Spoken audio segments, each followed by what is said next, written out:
Not really. I think they were coming from Blackie. I think I'm not sure whether he was told or I'm not sure whether he said it, but not really up him.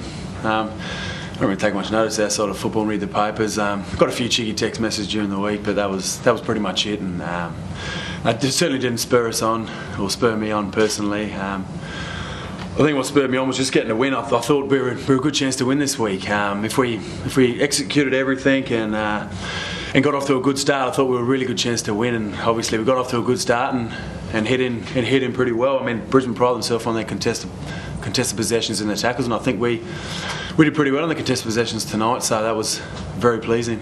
Would you say it's your best four-quarter effort? 4 quarters. I'm not too sure. Not too sure. Did you and Risha get it all together throughout the week to say how you're going to approach tonight? Definitely not.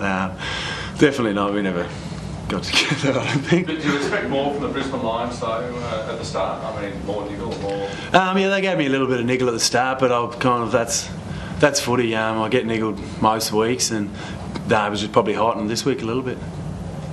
At that rate, there was the talk, but they all walked tonight, didn't they? Yeah, well, certainly it was easy for me to pick a fight. I didn't have to go out there, but these boys were terrific. Yeah, really good. You talk effort. We spoke about the start. We obviously were under no illusion, given what Essendon did to us, that we would have thought that Brisbane were going to come hard, and I'm not saying they didn't come hard. They came hard. We had some sore boys. Obviously, we had to sub Dan Gorringe fairly early. I know it was a hamstring, but that was probably for the ferocity and the intensity of that start. And the good thing was, as Jar said, the boys weathered the storm. And as I said, to win the contested footy count again, surprise, surprise, as we said to the boys during the week, I said on the only one occasion we've won that this season, we've actually won the game, and that obviously was against Port. Tonight again we won that. I think most clubs and most coaches would look at that stat. You win that count, you give yourself a good chance of controlling the footy and giving yourself a chance to win, and again the boys back that up for sure. The last few minutes, did you sort of question yourself whether they could how to win in a tight situation? Right, that's like, I don't know. We're not being smart, mate. We've only won once, so it was more of a case of just the younger bodies again playing. You lean on these blokes sitting alongside me, Riscatelli, Brennan, Ablett, sort of running around on one leg as well. Nathan Bock down there that didn't come off the whole game. You just lean on their experience. Nathan Cracker probably sucked up 20 seconds coming down from his mark, which was really good late in the game. But we needed to, and as I said, I think just the spirit of the lads to hang on and grit that out. I think it shows a lot about their character, and as I said, that. We talk about whether that's going to be our last win for the season and what sort of season we're having so far, but I think Jared would say this too, for such a young group, the resilience amongst the boys is exceptional. As I said, I've been with most of them for 2 years. We had a good year in the 18s and a so-so year in the VFL, but the week's done. We've won, and again, hopefully we're going to learn from Port and not come out this week against Adelaide and be a bit blasé like we were against Essendon. The key focus, Blue, the way you obviously started superbly in the first quarter. Did you try and make a key focus or anything to start really strong, given what happened in the first quarter last week? Yeah, we spoke about that, and as I said, I think the boys backed that up. Again, our contested possessions are up, and inside 50s were good, moving the ball quickly, all those type of things you like to do. And as I said, we got the jump on them, and looking at the scores for the rest of the game, that was probably the difference in the game. From there, won the next quarter by 8 points, and then they won the second half by 18. So it was really that jump in the first quarter. Nathan Cracker obviously missed a lot of weeks. You threw him up forward. Are you proud of his results tonight? Well, he started down back, but it wasn't long before he moved forward, and to finish with 5 goals, and I think a contender for Mark of the Year. Was amazing.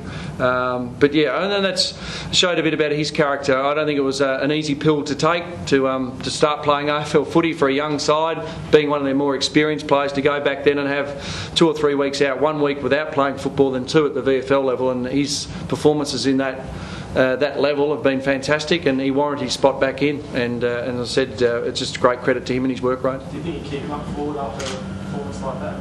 Everyone knows him as a defender today, but I guess after kicking 5 goals, do you think think about keeping him up? Yeah, I think Kenny Hinkley's going to claim him as a new forward. We'll have to see. I mean, Brownie obviously is available next week, and he's already grabbed me at the race. He wants crack down back, and he's going to start forward. So, yeah, we'll wait and see on that. But yeah, Brownie's obviously a chance, and yeah, I mean, I think in our best side, Nathan Crack will be running off half back, and his talent is, I think is still untapped. His work rate certainly still untapped, and if we can get him using the ball and committing himself to the footy like he did up the front half, down the back half, with a fit tank, he's going to be an exciting prospect for us. Do you think Liam Patrick would want to argue mark of the year against Crackers?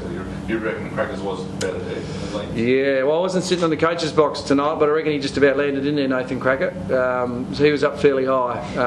But yeah, no, the boys, they're certainly encouraged to have a go. And as I said, Nathan's probably the time of the game, I suppose, was certainly a beauty, that's for sure. Like it was always going to be a fiery clash, I suppose. Just this first derby, were you a bit surprised with their action? I mean, just before the game, I mean, just the reaction to your comments about, that the Suns are on the Gold Coast and clean up the Bears mess? Well, as I said, last night on 3AW, I was more talking about the void from when they started.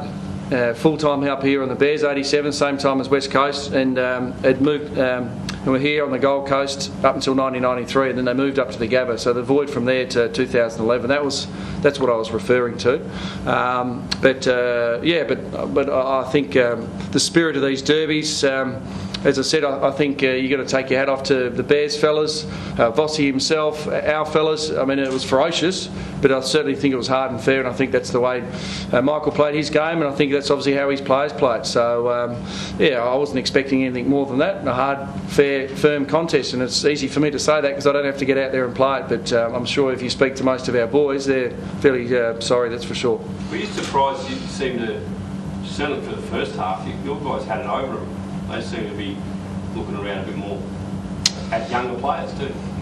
Yeah, I did. Yeah, I didn't sort of pick that up, Hammer, I've got to say. But as I said, we spoke about the contested footy, and the boys backed that up. I can't say that I saw them backing off, so to speak. I mean, as I said, you see the tape on some of these boys' shoulders, and Gaz is taped up like a mummy. So it was fairly physical. I don't think the Bears boys were. The Lions boys, I should say, were backing off. That's for sure.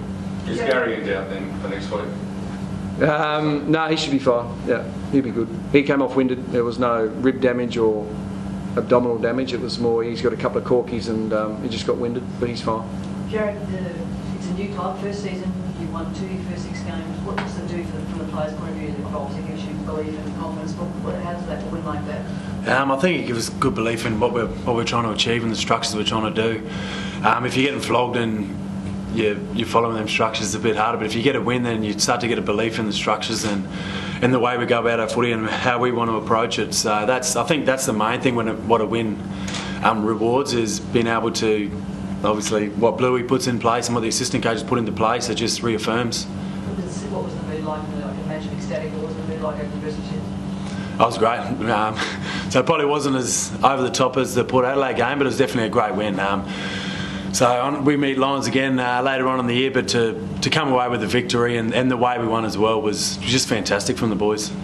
Jared, it wasn't just, I think, obviously, Bucky sort of had a bit of a spot, but it was Brown sort of had a column as well for a great deal as well. I mean, have you spoken to these guys? Have you planned to sort of... I haven't spoken to Blackie, I haven't spoken to Brownie. What happened? No, I haven't spoken to either of them. They're probably a bit older than me. I've spoken to a few boys that have come through the system together at the Lions. So as I said, I've had to bite my tongue a couple of times during the week because obviously I learned so much of the Lions and I didn't want to discredit kind of past players that I learned from, and obviously learning training ethics from Blackie and Brownie, the way they go about it. And so I really didn't want to say too much, and I just because I spent so long there, and I credit a lot to them guys and obviously past players at the Lions that have played there before and the way they went about it. So I wasn't going to come out and bag the Lions. Obviously I learned a lot there, and bringing that, what my knowledge that I brought at the Lions to the Suns now.